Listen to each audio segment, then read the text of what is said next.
Hi, my name is Ava Heath, and I'm originally from Winston-Salem, North Carolina. I'm currently a senior at Louisiana State University, majoring in nutrition and food science with a concentration in dietetics, along with a minor in dance studies. I'm thrilled to be applying to the dietetic internship at Tulane.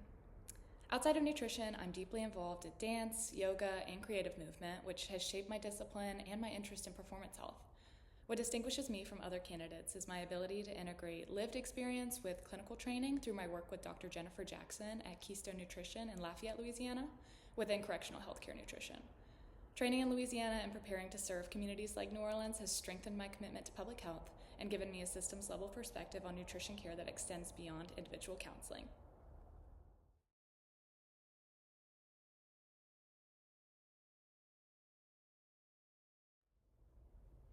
I'm drawn to the Tulane Dietetic Internship because of its strong foundation in public health, cultural humility, and hands on clinical training within diverse and complex healthcare systems. Training through Tulane's University's School of Public Health and Tropical Medicine aligns closely with my interest in understanding how social, economic, and structural factors shape nutrition outcomes, particularly for underserved and justice involved populations. My growing connection to the city of New Orleans has also deepened my interest in contributing to the health and wellness of communities shaped by rich culture, resilience, and persistent health inequities.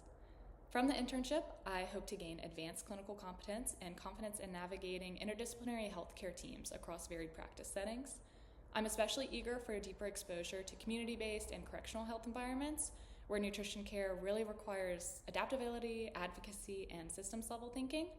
I also expect the program to challenge me to grow professionally by working in high acuity, resource limited, and population focused settings, strengthening my ability to deliver evidence based nutrition care while remaining culturally responsive and grounded in public health principles.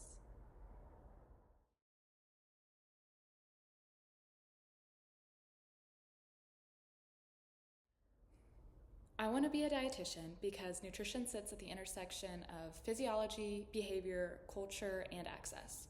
My background in dance and performance exposed me early on to how closely food, body image, and performance are connected, and how food can be used as both a tool and a weapon. Studying nutrition allowed me to reframe food as a means of care, performance, and sustainability, while also recognizing its impact on mental health, confidence, and long term well being. This perspective ultimately motivated me to pursue dietetics as a way to support others in building healthier, more sustainable relationships with food. Throughout my undergraduate career, I've gained hands-on experience across clinical, community, and food service settings. Most notably, I currently work as a student dietitian assistant within correctional nutrition services, where I assist with charting, nutrition assessments, and menu analyses for incarcerated populations. This experience inspired my interest in public health-focused nutrition and working with a complex system of care.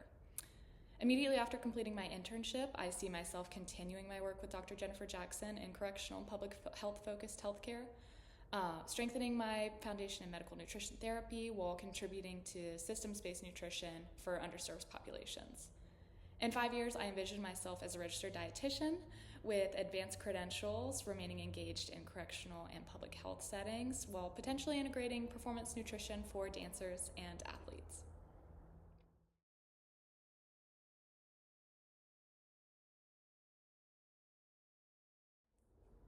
Yes, I have felt uncomfortable in a work situation while working as an hourly leader in a food service when expectations from management were unclear and accountability was inconsistent. Because of this, I was not always able to run the restaurant to its fullest potential, which was frustrating both as a leader and from a service standpoint.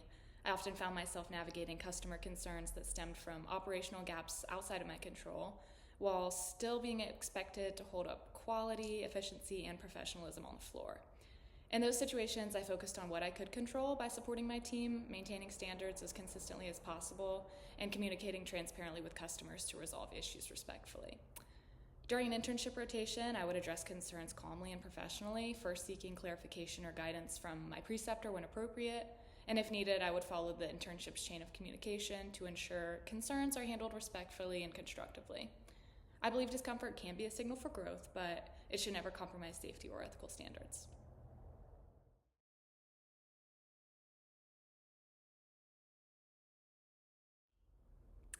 I prepare for major exams by first identifying the core learning objectives and the overarching concepts to ground my studying in the big picture.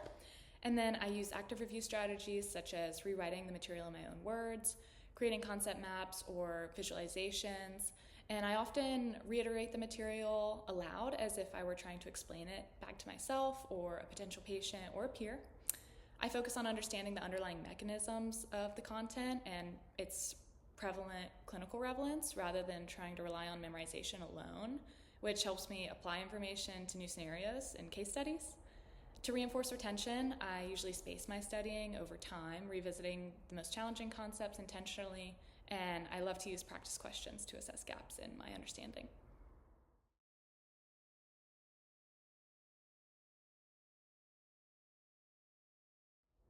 I have experienced situations where I felt unfairly treated, most notably last fall when the Department of Dance chose not to move forward with a traditionally scheduled performance.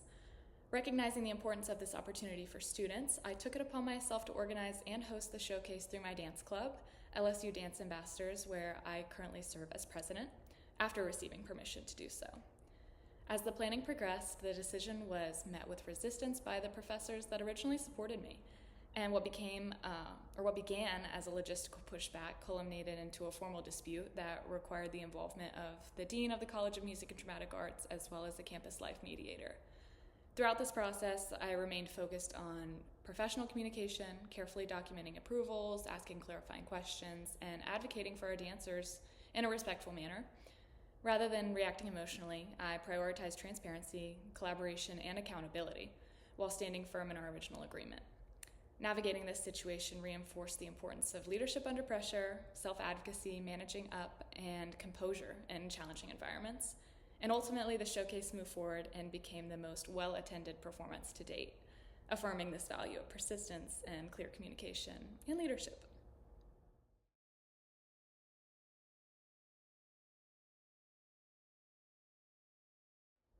I am strongest when managing multiple responsibilities with clear priorities and structure. I regularly balance demanding coursework, leadership roles, dance and yoga teaching commitments, and clinical work by using intentional planning, lots of deadlines, and an organized task system. This allows me to stay adaptable while maintaining accountability across different roles, as well as a healthy work-life balance. At the same time, I do recognize when a task requires deeper focus, such as charting documentation or complex academic projects, and then I intentionally narrow my focus to ensure accuracy and high-quality outcomes.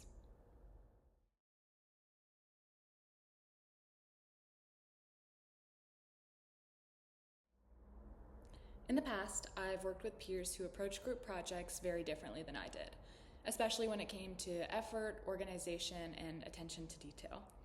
In one project, some group members did not contribute with the same level of preparation or follow-through as I did, which made it difficult to maintain the standard I expected for the final project. Rather than letting my frustration linger, I addressed it directly by listening to their perspectives and clearly stating my expectations for accountability, timeliness, and quality to ensure we all received a quality grade.